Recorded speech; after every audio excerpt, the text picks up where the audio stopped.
Friday के वास्ते gate बंद रखे हैं।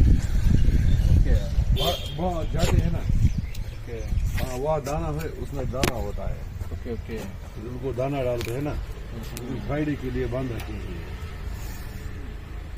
एक पाव का मछली है इसमें, एक पाव एक पाव का, एक पाव 250 ग्राम बोले तो। हाँ वैसा बच्चे उसके अंदर जाते हैं, मंदिर के अंदर, हाँ वहां से उसको मौका है अंदर जाने का।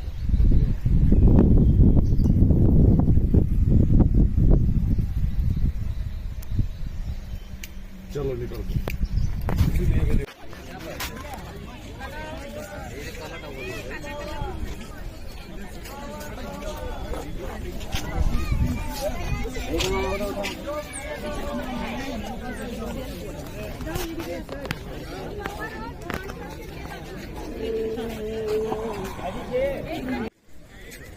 બોલ ગયા હેલો ઊંડાઓ અને હું એક કહેતો હતો કાઢી આવો ચાલો ના તું આગળ જા ને હાલો.